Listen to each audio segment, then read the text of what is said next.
അപ്പസ്തോലന്മാരുടെ പ്രവർത്തനങ്ങൾ 26-ാം അധ്യായം. പൗലോസിൻ്റെ ന്യായവാദം. അഗ്രിപ്പ പൗലോസിനോട് പറഞ്ഞു, സ്വപക്ഷം വാദിക്കാൻ നിന്നെ അനുവദിക്കുന്നു. അപ്പോൾ പൗലോസ് കൈകൾ നീട്ടിക്കൊണ്ട് വാദിച്ചു തുടങ്ങി.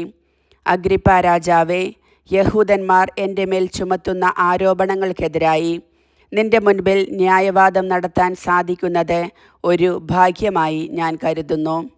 യഹൂദരുടെ ഇടയിലുള്ള ആചാരങ്ങളും വിവാദങ്ങളും നിനക്ക് സുപരിചിതമാണല്ലോ. അതിനാൽ എൻ്റെ വാക്കുകൾ ക്ഷമയോടെ കേൾക്കണമെന്ന് അപേക്ഷിക്കുന്നു. എൻ്റെ ജനത്തിൻ്റെ ഇടയിലും ജെറുസലേമിലും ചെറുപ്പം മുതൽ ഞാൻ ജീവിച്ചതെങ്ങനെയെന്ന് എല്ലാ യഹൂദർക്കും അറിയാം. ഞാൻ ഞങ്ങളുടെ മതത്തിലെ ഏറ്റവും കർക്കശ വിഭാഗത്തിൽപ്പെട്ട ഫരിസേയനായിട്ടാണ് വളർന്നതെന്നും വളരെ കാലമായി അവർക്ക് അറിവുള്ളതാണ്. മനസ്സുണ്ടെങ്കിൽ അത് സാക്ഷ്യപ്പെടുത്താനും അവർക്ക് സാധിക്കും. ഇപ്പോൾ ഞാൻ ഇവിടെ പ്രതിക്കൂട്ടിൽ നിൽക്കുന്നതാകട്ടെ, ഞങ്ങളുടെ പിതാക്കന്മാരോട് ദൈവം ചെയ്ത വാഗ്ദാനത്തിൽ ഞാൻ പ്രത്യാശ വച്ചതുകൊണ്ടാണ്. ഞങ്ങളുടെ 12 ഗോത്രങ്ങളും രാത്രിയും പകലും തീഷ്ണതയോടെ ആരാധന അർപ്പിച്ചുകൊണ്ട് ഈ വാഗ്ദാനം പ്രാപിക്കാമെന്ന് പ്രത്യാശിക്കുന്നു. അല്ലയോ രാജാവേ, അതേ പ്രത്യാശ തന്നെയാണ് എൻ്റെ മേൽ കുറ്റം ആരോപിക്കുന്നതിന് യഹൂദർക്ക് കാരണമായിരിക്കുന്നതും. മരിച്ചവരെ ദൈവം ഉയർപ്പിക്കുമെന്നത് അവിശ്വസനീയമായി നിങ്ങൾ കരുതുന്നത് എന്തുകൊണ്ട്? നസ്രായനായ യേശുവിൻ്റെ നാമത്തിന് വിരുദ്ധമായി പലതും ചെയ്യേണ്ടതുണ്ട് എന്ന് ഒരിക്കൽ ഞാൻ ഉറച്ച് വിശ്വസിച്ചിരുന്നു. ജെറുസലേമിൽ ഞാൻ അങ്ങനെ പ്രവർത്തിക്കുകയും ചെയ്തു. പുരോഹിത പ്രമുഖന്മാരിൽ നിന്ന് ലഭിച്ച അധികാരത്തോടെ വിശുദ്ധരിൽ പലരെയും ഞാൻ തടവിലാക്കുകയും അവരുടെ വധത്തെ അനുകൂലിക്കുകയും ചെയ്തിട്ടുണ്ട്.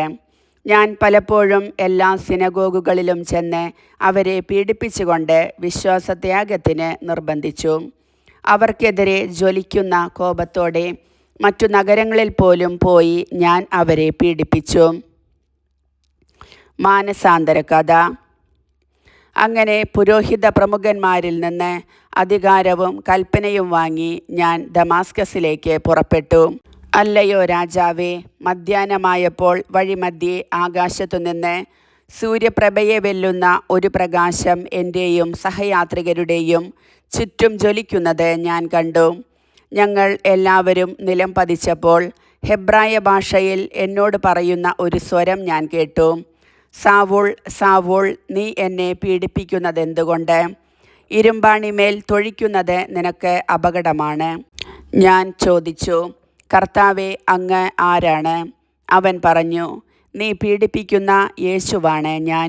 നീ എഴുന്നേറ്റു നിൽക്കുക. ഇപ്പോൾ നീ എന്നെപ്പറ്റി കണ്ടതും ഇനി കാണുവാനിരിക്കുന്നതുമായവയ്ക്ക് സാക്ഷിയും ശുശ്രൂഷകനുമായി നിന്നെ നിയമിക്കാനാണ് ഞാൻ നിനക്ക് പ്രത്യക്ഷപ്പെട്ടിരിക്കുന്നത്.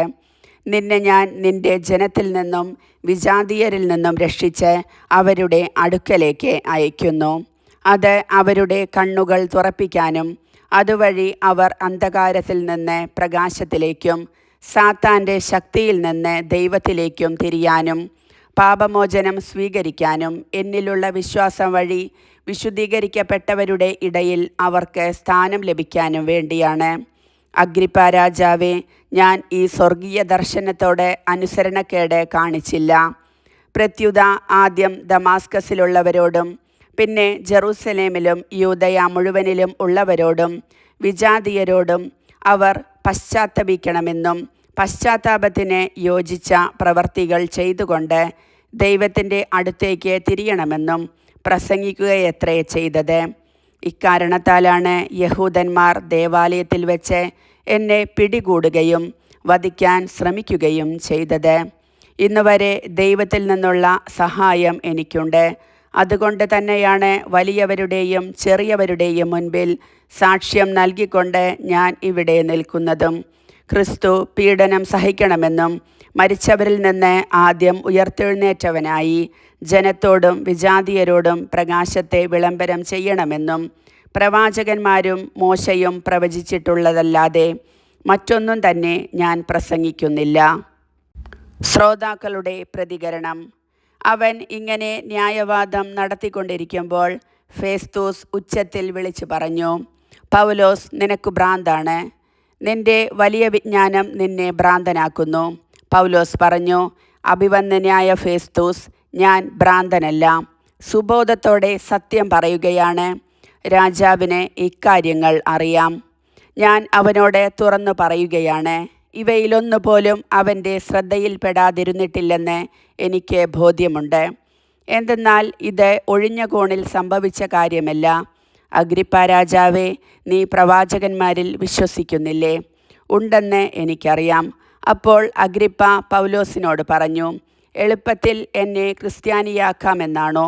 പൗലോസ് പറഞ്ഞു, എളുപ്പത്തിലോ അല്ലാതെയോ, നീ മാത്രമല്ല, ഇന്ന് എൻ്റെ വാക്ക് കേട്ടുകൊണ്ടിരിക്കുന്ന എല്ലാവരും ഈ ചങ്ങലയുടെ കാര്യത്തിലൊഴികെ എന്നെപ്പോലെ ആകണമെന്നാണ് ഞാൻ ദൈവത്തോട് പ്രാർത്ഥിക്കുന്നത്. രാജാവും ദേശാധിപതിയും ബർണിക്കയും അവരോടൊപ്പമുണ്ടായിരുന്നവരും എഴുന്നേറ്റു.